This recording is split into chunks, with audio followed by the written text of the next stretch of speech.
My mom abandoned me for her real family. Years later, she tried to steal my apartment. But I'll show her exactly where she truly belongs. I'm Alex, and I want to share a bit about my past.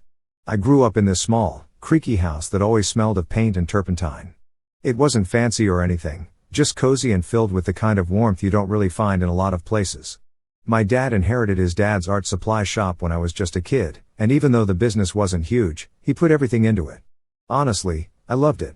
After school, I'd help him restock the shelves, organize paintbrushes, and set up canvases. It was kind of our thing.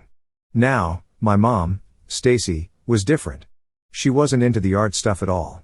She was a personal trainer, always out there in her workout clothes, super fit, and honestly, she made way more money than my dad ever did. She was the kind of person who liked to show off, always talking about her clients and their fancy lifestyles. It was like she never really fit into the life we had at home. She didn't care much for the art shop or the little things that made our place special, but hey, that was her. I remember this one night so clearly. I must have been around 13. I was in my room, sketching in this old notebook my dad gave me, when I heard her calling, "Alex, come help with dinner." Her voice had that sharp edge to it, like she wasn't asking, more like ordering. I yelled back, "Coming," and set my pencil down. By then, I was used to it. It was always like this, me stuck in the middle of their fights. I walked into the kitchen and started setting the table, and right on cue, it started. "Another slow week, Jack," Mom said, like she was dropping some kind of bomb. She crossed her arms, leaning against the counter, her expression sour. "When are you going to get your act together?"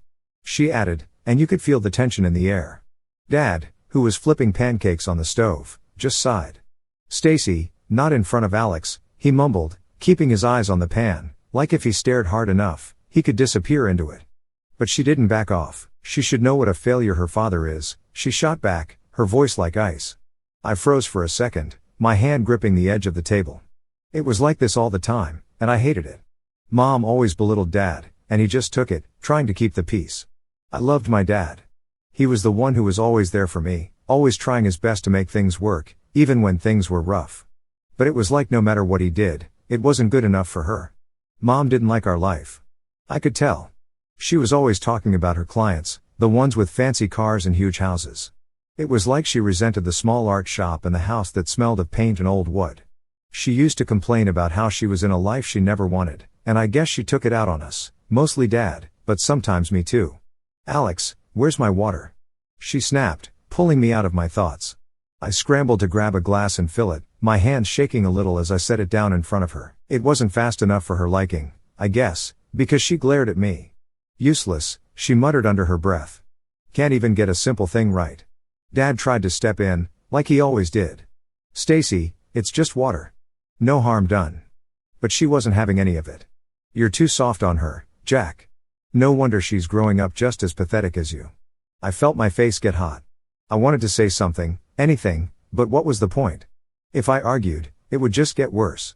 I'd learned by then to just stay quiet, keep my head down, and get through it. So I did what I always did, I fled. I ran up to my room, slammed the door behind me, and threw myself onto my bed, burying my face in the pillow. I remember lying there, feeling my heart race, trying to keep the tears in. It wasn't fair. Why did she have to be like this, and why did Dad put up with it? I knew he loved her, I mean, he must have, but it was like he was always trying to keep everything together when she clearly didn't care. As much as I hated to admit it, I started feeling like maybe he was too soft. Maybe if he just stood up to her, things would be different. The thing is, I learned to stay out of her way as much as I could. I'd hide out in my room or go down to the shop with Dad when she wasn't around. If I could avoid her sharp comments or judgmental stares, I did. It was easier that way. I got really good at being invisible, just staying out of the line of fire. The next morning was different, though. I woke up expecting the usual sounds, Dad in the kitchen making breakfast, the smell of coffee, the clatter of dishes. But it was silent, and not the peaceful kind of silence, more like the something's off kind. There was no smell of pancakes, no shuffling from the kitchen. I sat up, feeling a weird pit in my stomach. When I walked downstairs, it was like walking into a different house. Dad was sitting at the kitchen table, staring at this piece of paper in his hand. His face was pale, and he looked older than he had the day before. "Dad," I said, my voice small, "where's Mom?" He didn't answer right away. He just handed me the note, his hand shaking a little. I took it, already feeling that dread in my stomach grow.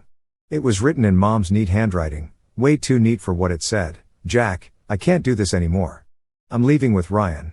He can give me the life I deserve, not this small town nonsense. Alex, don't bother trying to find me. You're just dead weight, and I don't need either of you holding me back. I stood there, staring at the paper, feeling like I'd been punched in the gut. She was gone, just like that. No warning, no goodbye, just gone. And the way she said it, like we meant nothing, like we were just things she could discard. My throat tightened, and I shoved the note back at Dad, trying not to cry. He looked at me, his eyes tired and sad. I'm sorry, Alex, he said, his voice cracking a little. I know this is hard. I didn't know what to say. What was I supposed to say? It's fine, I managed to mumble, but it wasn't. It wasn't fine at all. She left us. She really left us. Dad tried to pull me into a hug, but I pulled away, heading back up to my room. I didn't want him to see how much it hurt. I didn't want him to feel guilty for something that wasn't his fault. But I couldn't shake the feeling that everything had just changed, and it wasn't going back to normal anytime soon. After Mom left, things changed fast. It was like everything flipped upside down, and we had to figure out a whole new normal. I remember Dad sitting at the kitchen table for what felt like days, just staring at nothing. The art shop, the house, even me, I think it all felt like too much for him. Honestly, I didn't blame him. I felt the same way, like everything was heavier, like we were walking through mud or something. For a while, it was just survival mode. I was 13, and suddenly it was just me and Dad in this house that felt way too big now. I started taking on more around the house, not because Dad asked, but because I could tell he was struggling. He tried, you know. He'd wake up early, make breakfast, but it was half-hearted. He'd burn the toast or forget to add sugar to the coffee. It was weird seeing him like that because he was always the one who had it together when I was growing up. He threw himself into work, and I mean he really threw himself into it. The art shop became his whole world. If he wasn't at home, he was there, painting, organizing, or chatting with the few customers we still had. I think it was his way of coping, just burying himself in the one thing he had control over. It was tough for me too, but I tried to help where I could. After school, I'd head straight to the shop, do my homework at the counter, and restock the shelves. I even learned how to handle the register and started sketching again, just to feel normal. But money was tight. Without Mom's income, we were basically scraping by. There were weeks when the shop barely made enough to cover bills, and I could see the stress eating at Dad. He tried to hide it, but I'd catch him checking the bank statements, rubbing his eyes like he was trying to erase the numbers. One day, a few months after she left, I came home from school, and he was sitting at the table with all these papers spread out, bills, loan statements, all kinds of stuff. Alex, sit down, he said, trying to keep his voice steady. We need to talk. I sat, my stomach twisting. I knew things were bad, but hearing him actually say it made it real. We're behind on the mortgage, he said, and I could see the defeat in his eyes. If we don't start making more money soon, we could lose the house. It was a lot to process. I was just a kid, but even I knew that losing the house would be like losing everything. I didn't know what to say. I just nodded and tried to act like I understood how serious it was. Is there anything I can do? I asked, and I meant it. I was scared, but I didn't want him to feel like he had to carry it all alone. He smiled, but it didn't reach his eyes. You're already doing a lot, Alex. We'll figure it out. And we did try to figure it out. Dad started taking on extra projects, offering art classes at the shop on weekends. We put up flyers at the local schools and community centers, trying to get people interested. I'd help set up the tables, fill the cups with water for the brushes, and clean up after the kids left. Some days, it felt like we were making progress. The shop would be buzzing with activity, and we'd have a little extra cash coming in. But other days, it felt like we were just treading water. The bills kept piling up, and there were nights when I'd hear Dad pacing in the living room, the floorboards creaking under his feet. I'd lie in bed, staring at the ceiling, trying to block out the sound. I hated feeling helpless. I wanted to fix things, to make it all go back to how it was before, but I couldn't. One afternoon, about a year later, Dad came home with some news that felt like a small win. He'd found a new supplier for art materials, and they were offering way cheaper prices. It meant we could expand our inventory and maybe attract more customers. This could be the break we need, he said, and for the first time in months, I saw a spark of hope in his eyes. We spent that weekend reorganizing the shop, setting up new displays, and promoting the new stock. We even launched a small campaign on social media, posting pictures of the new supplies and offering discounts for the first week. I was learning a lot, not just about running a shop, but about the hustle that came with it. It wasn't easy, but it felt good to see some life back in the place. Things started picking up, slowly but surely. We got more regular customers, teachers, students, local artists, and the art classes became a hit. There was one day when I looked around the shop, and it was packed. People were browsing, kids were painting at the back tables, and Dad was in his element, chatting with everyone like he'd known them forever. It was the happiest I'd seen him since Mom left. For the next 2 years, we just kept building on that momentum. I was 15 by then, and the shop had become my second home. I knew the regulars by name, knew which brushes and paints they liked, and even started helping with the bookkeeping. Dad and I became a team, and in a weird way, I felt proud of what we were doing. It wasn't the life we'd had before, but it was something we built together. Then, just after my 15th birthday, everything changed again. Dad came home from the shop one night looking pale and shaken. I was in the kitchen making sandwiches when he walked in, his hands trembling as he pulled out a chair. "Alex, we need to talk." I put down the knife, my heart starting to race. "What's wrong?" I asked, the anxiety creeping back in. He took a deep breath, his eyes locked on the table. "Uncle Benny. He passed away." I was stunned. Uncle Benny was Dad's older brother, and even though we didn't see him often, he was still family. I remembered him as this grumpy but kind guy who'd visit us a couple of times a year, always bringing some weird gadget or knick-knack he found on his travels. "What happened?" I managed to say, feeling a lump form in my throat. Dad shook his head. "Heart attack. It was sudden." He paused, then added, "He didn't have any other family, so everything's coming to us." "What do you mean?" I asked, confused. "He left us everything, his savings, his house, everything. Almost $150,000, Dad said, his voice a mix of shock and disbelief. I don't know what to do with it." I didn't know either. We'd been struggling for so long that the idea of suddenly having that much money didn't feel real. It was like I couldn't process it. "What are we going to do?" I asked, and for the first time in a long time, I saw Dad smile, like he was seeing a way out of all the stress. "We're going to fix things, Alex," he said, his eyes lighting up. "This is our chance." And just like that, it felt like things might finally be turning around. A couple of years after Uncle Benny's inheritance helped us out, things really started to change for the better. Dad used a chunk of that money to expand the art shop. He upgraded the equipment, brought in more supplies, and even opened a second location in town. It was amazing to see how much things improved. We went from struggling to making a solid income, and the shop became a local favorite. I'd watch him grinning ear to ear as people came in, excited to buy supplies or sign up for his art classes. By the time I was 18, we were doing well enough that Dad surprised me with the biggest gift of my life, a small apartment near campus. "It's your graduation gift," he said, handing me the keys with a proud smile. "I don't want you worrying about dorm life or rent." I remember staring at him, completely speechless. It felt like all his hard work had paid off, and he was sharing that success with me. College was a whirlwind. I dove into my studies, focusing on business management so I could help Dad with the shops even more. We still made time for each other, dinners, quick calls, and whenever I came home for the weekend, I'd work at the shop. It was a routine that made everything feel stable and right.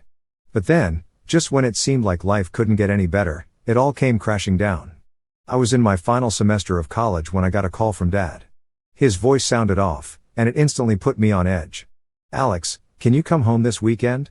I need to talk to you about something important." That pit in my stomach grew as I made the drive back. I had no idea what was going on, but I could tell it was serious. When I walked into the house, Dad was sitting at the kitchen table, looking older than I'd ever seen him. His eyes were tired, his face pale. "It's cancer, Alex, stage 4, he said, his voice barely above a whisper. I felt the world tilt. I couldn't believe it. I refused to believe it. But no matter how much I tried to stay positive, the next year was the hardest of my life. Treatments, hospital visits, trying to juggle school and being there for him, it was a lot. I watched as he slowly got weaker, and it broke me inside. No matter how hard we fought, it wasn't enough. Dad passed away just before my college graduation. It felt like everything had been ripped away from me.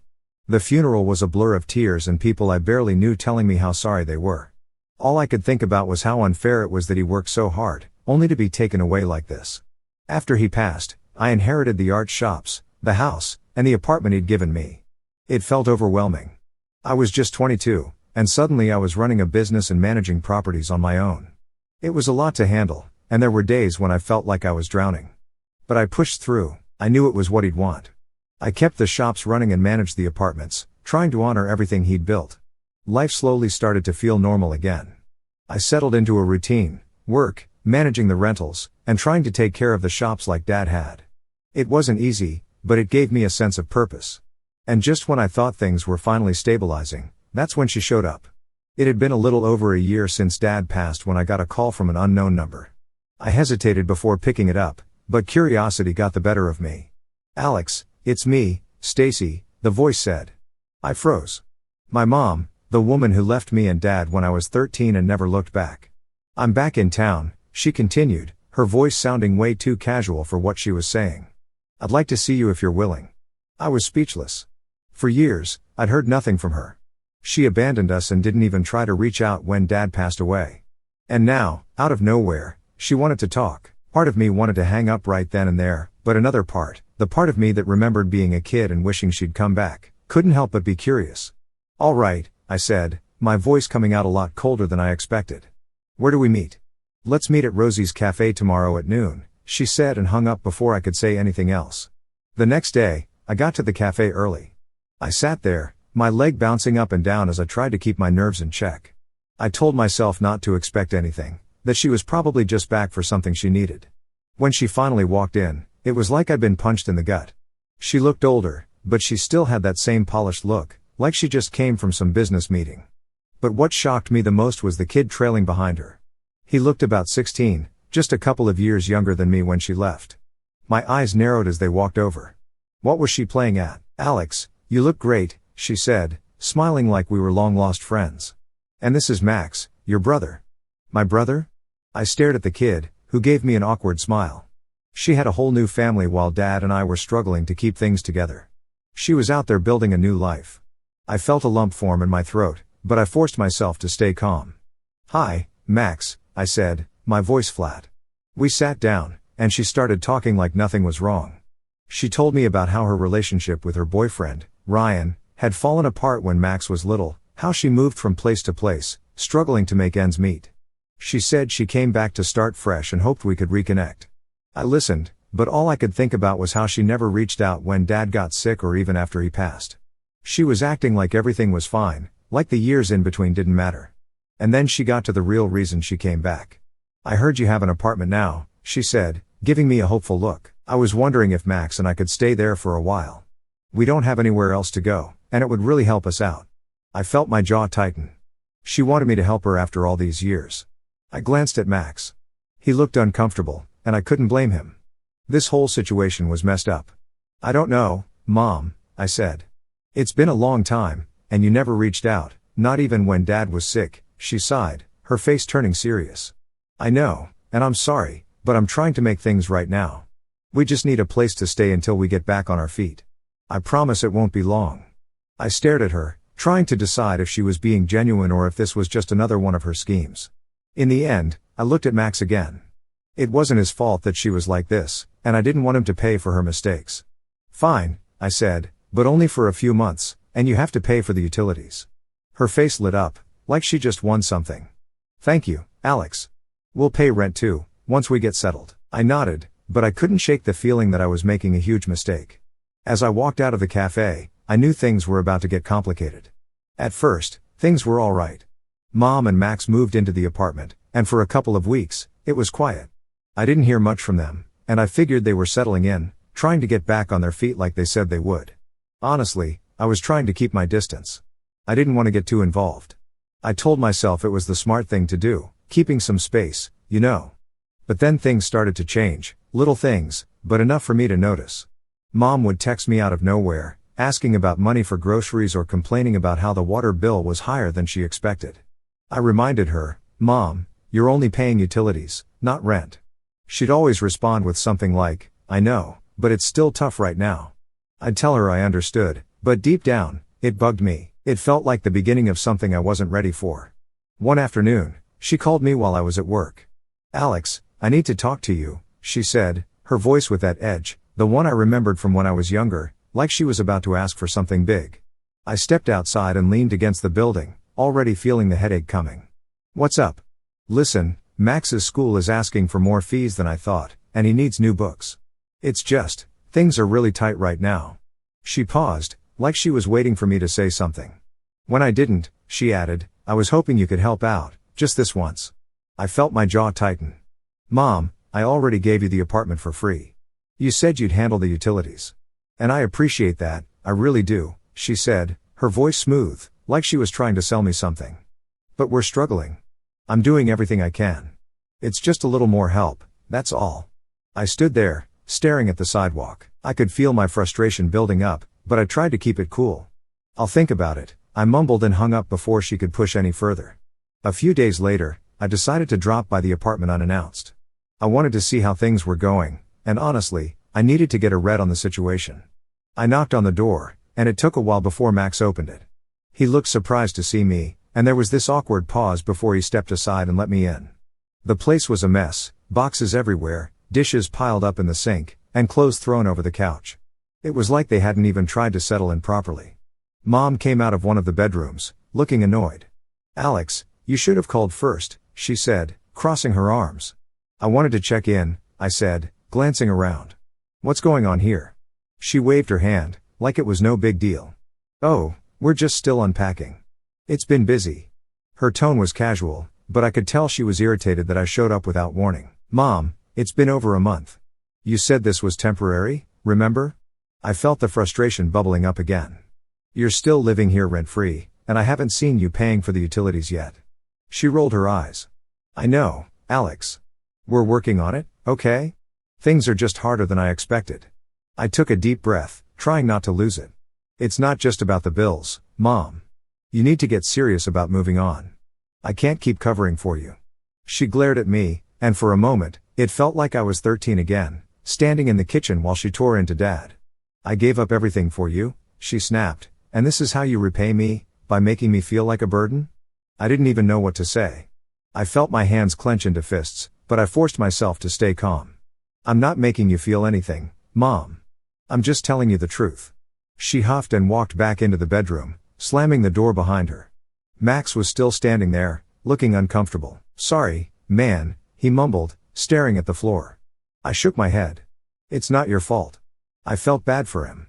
He was stuck in the middle of all this, and it wasn't fair.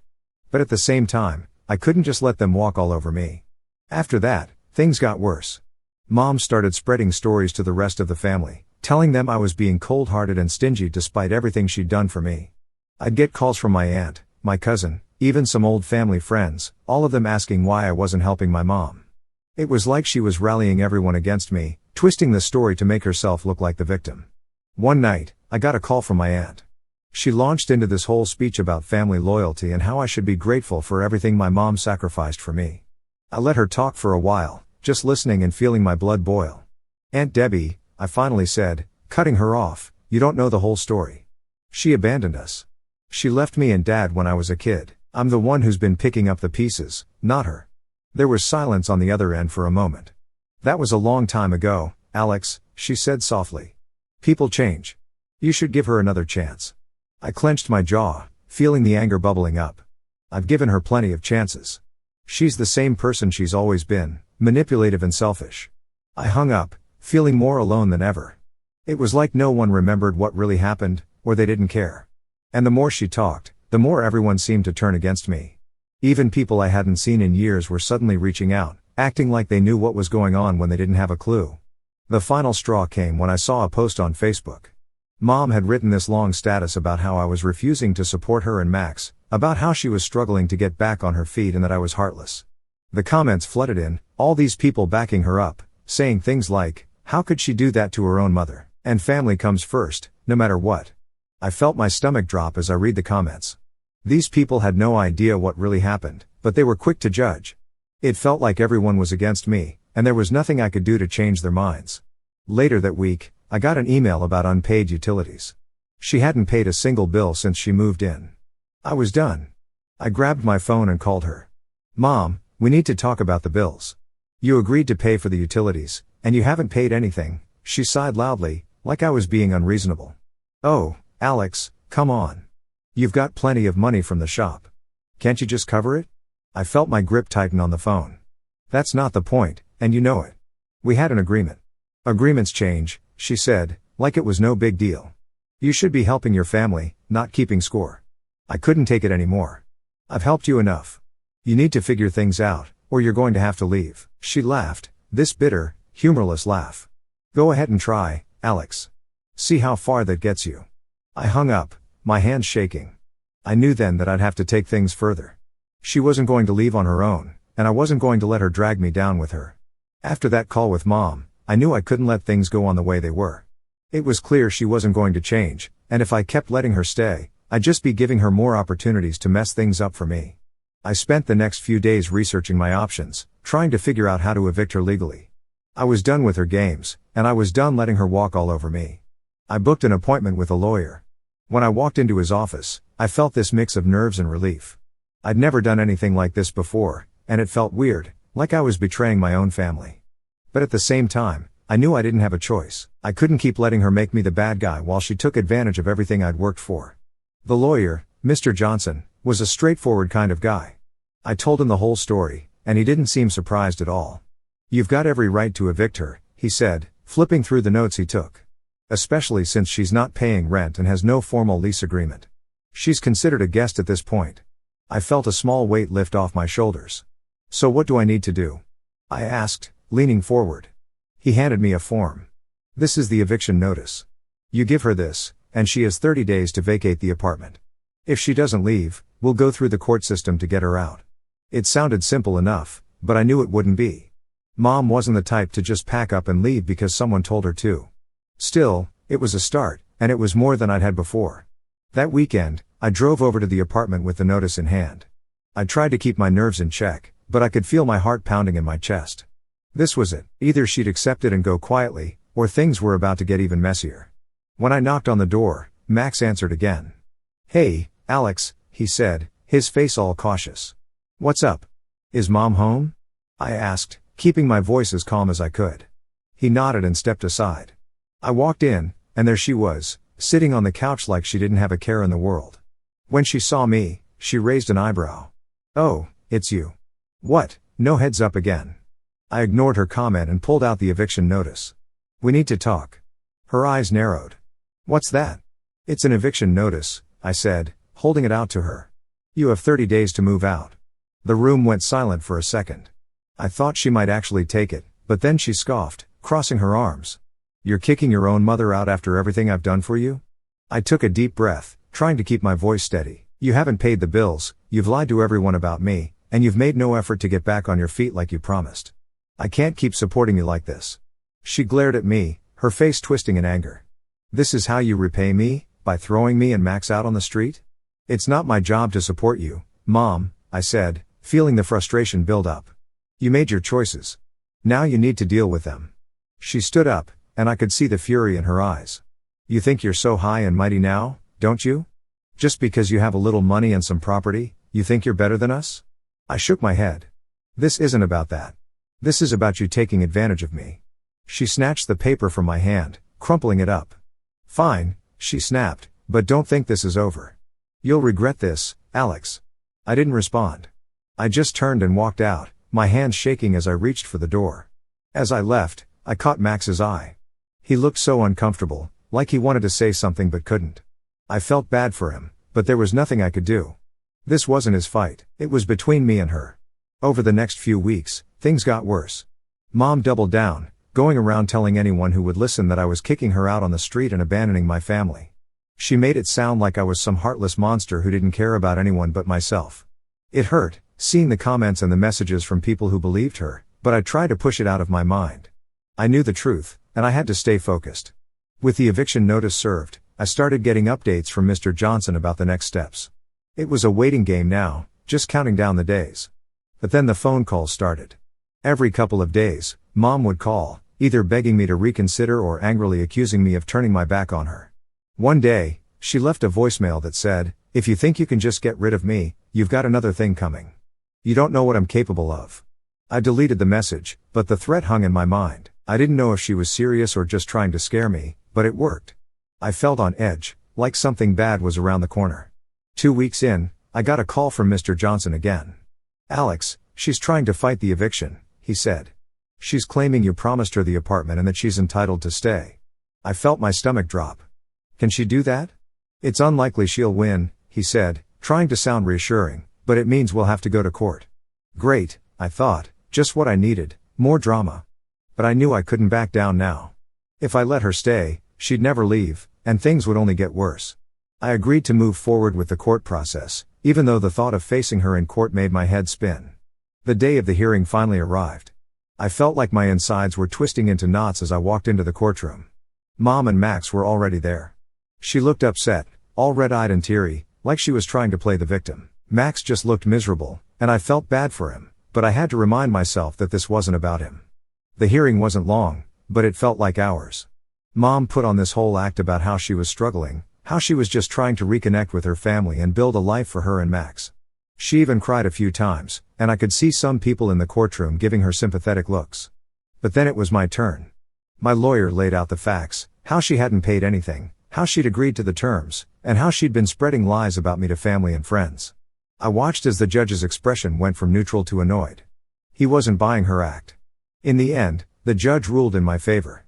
Mom was ordered to leave the apartment within the next 2 weeks, and if she didn't, she'd face legal consequences.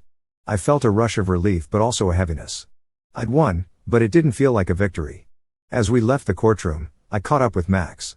"Hey," I said, trying to keep my voice steady, "I'm sorry it came to this." He looked up at me, his eyes sad. "I know. I'm sorry too."